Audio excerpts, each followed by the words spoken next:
U.S. President Donald Trump showing no signs of backing down from his tariff agenda as old complaints about Canada surface again, adding to the already tense relationship. Still, the Trump administration insists this is not the end of free trade with its neighbors. When U.S. Commerce Secretary Howard Lutnick said that free trade with Canada is still possible, many were surprised. After months of tariff threats, some reaching 35%, the tone suddenly seemed less absolute. But the question isn't whether Trump changed his mind. It's why. Something clearly shifted behind closed doors. Because even as Trump keeps the pressure high, Ottawa may be holding a card that Washington can't afford to lose. That card: Canada's role in energy, and more specifically, uranium. The largest uranium mine comes out of Saskatchewan, comes over to Ontario, and then gets enriched down in the U.S. Amazon, Google, Meta, and Microsoft are all betting on nuclear energy to power their AI data center. From California to Virginia, tech giants like Amazon, Google, and Microsoft are expanding massive data centers.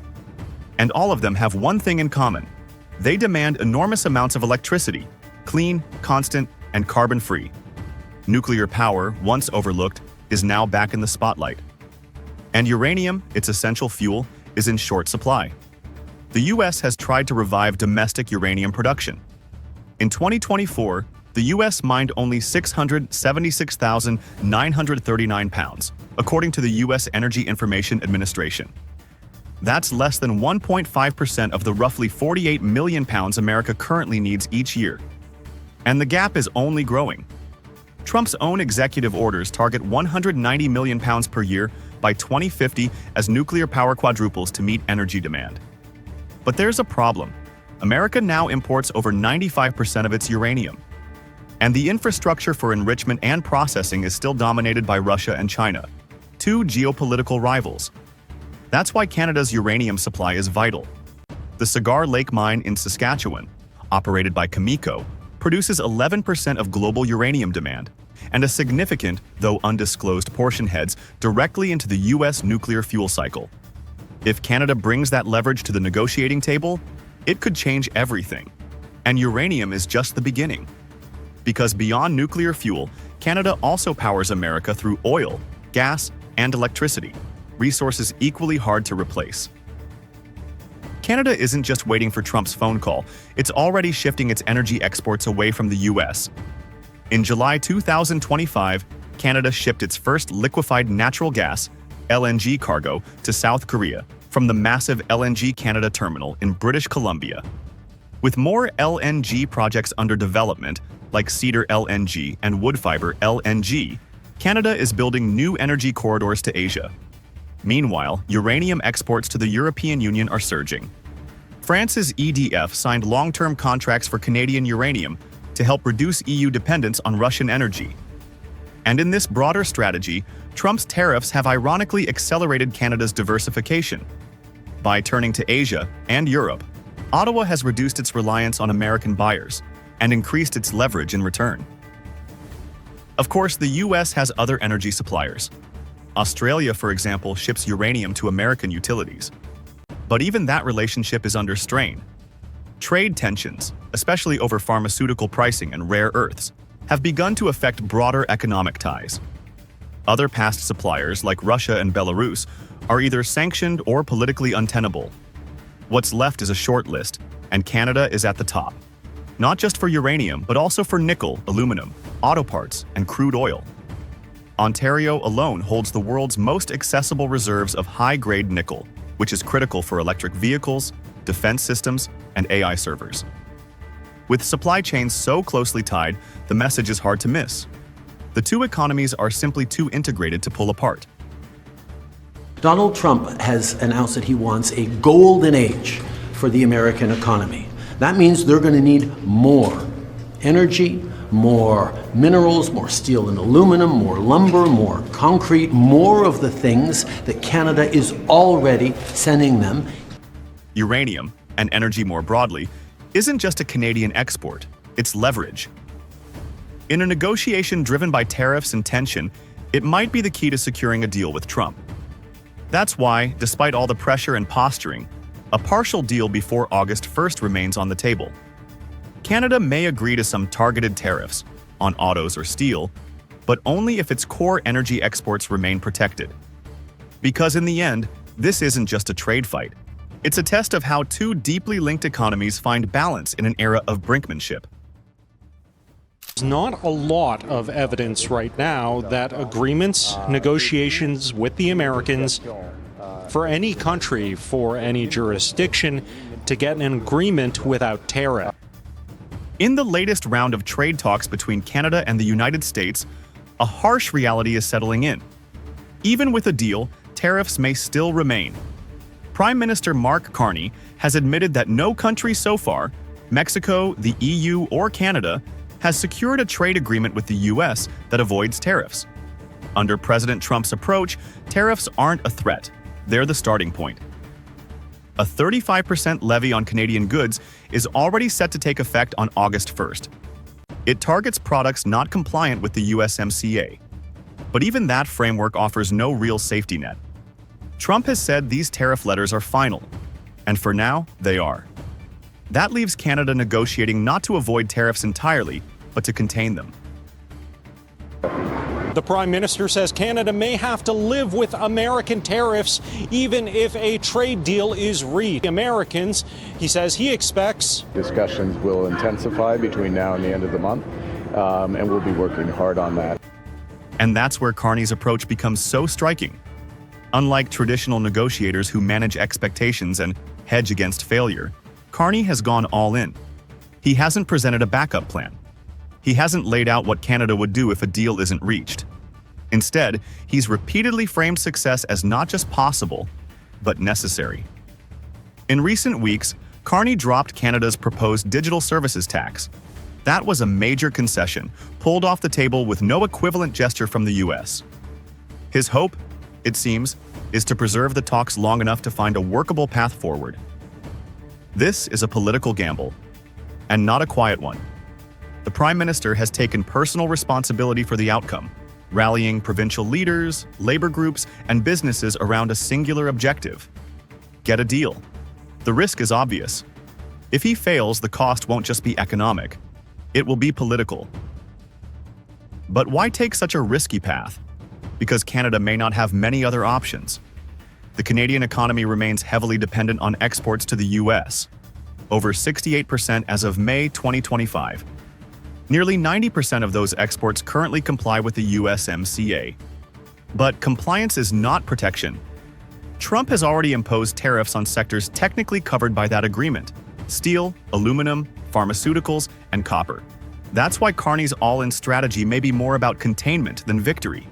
The idea is to lock in whatever certainty can be salvaged before broader exemptions are revoked.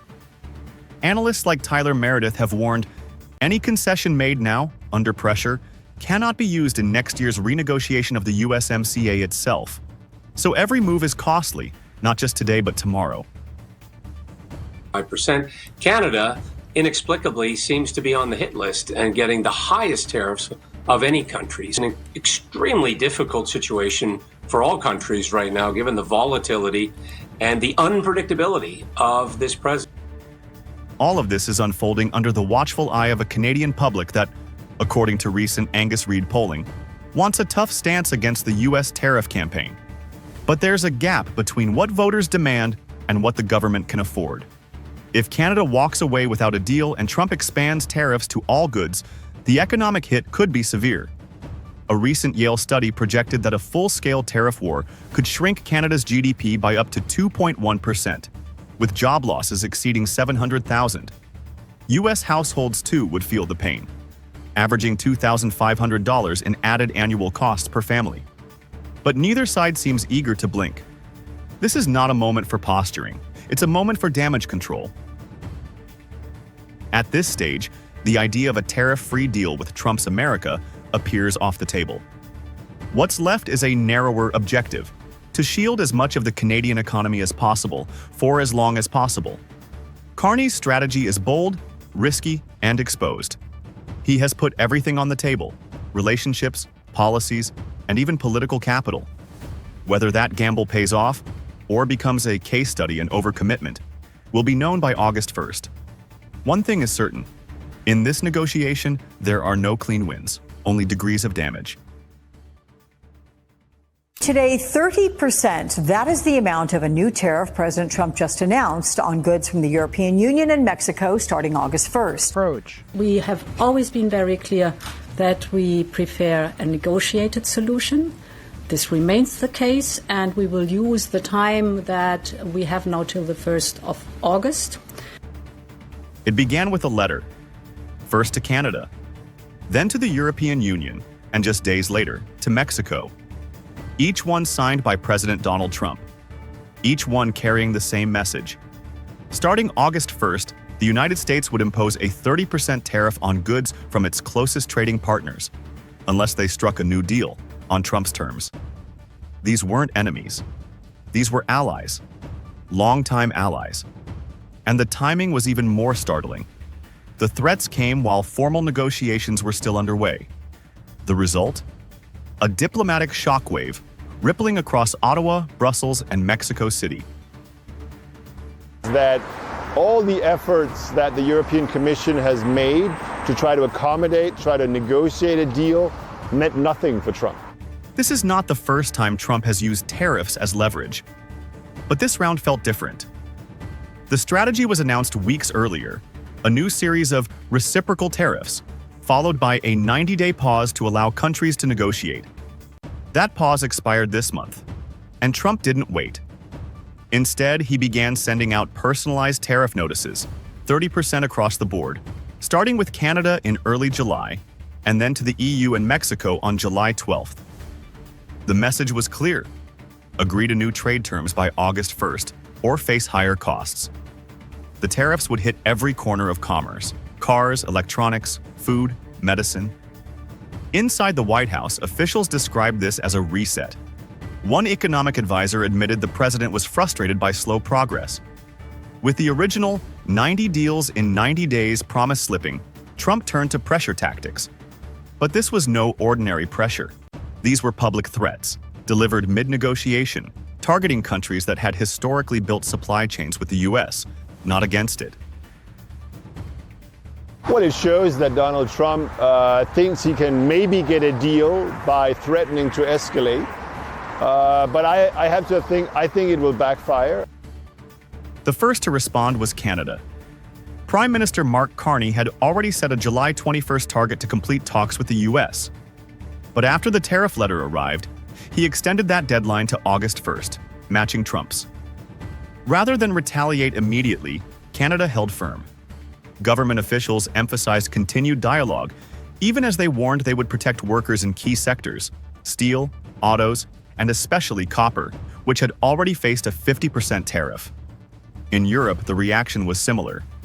EU Commission President Ursula von der Leyen confirmed that Brussels would continue talks until the deadline, but she also made it clear the EU was fully prepared to impose countermeasures if needed. Germany's Chancellor Friedrich Merz echoed that view, warning that failure to reach a deal could have serious consequences. According to ING chief economist Carsten Brzezinski, if the 30% tariff is enacted, it could shave off 0.4 percentage points from Eurozone GDP, bringing 2025 growth dangerously close to zero. Mexico's response followed the same tone. Officials called the tariff unfair, but reaffirmed their commitment to negotiations. On track, since the very beginning, we have worked and now are ready to respond with countermeasures. And the Mexican officials conveyed that that 30% tariff marked, quote, unfair treatment, and that they did not agree. Is we are not alone in this world. We need to be closer to our allies. What's happening now goes beyond trade numbers or tariff rates. It's about trust. For decades, America's closest partners assumed that policy differences would be handled behind closed doors, not through public threats. Now, those same partners are being forced to choose between accepting last-minute demands or risking economic punishment. Canada has spent years integrating its economy with the U.S., from auto manufacturing in Ontario to copper refining in Quebec. The EU built transatlantic agreements on the idea of stable, rules-based cooperation. And Mexico, long a pillar of the USMCA framework, is suddenly being treated like a problem, not a partner. What Trump sees as hard bargaining, many allies are now viewing as betrayal. With the clock ticking to August 1st, one thing is clear. Trump isn't backing down, but neither are America's allies. Canada is holding the line, the EU is preparing its defense, and Mexico is still at the table. Whether this strategy leads to new deals or a deeper rift will be revealed soon. But one thing is certain. These letters didn't just threaten tariffs, they threatened relationships, and some of those may be harder to repair than any trade deficit.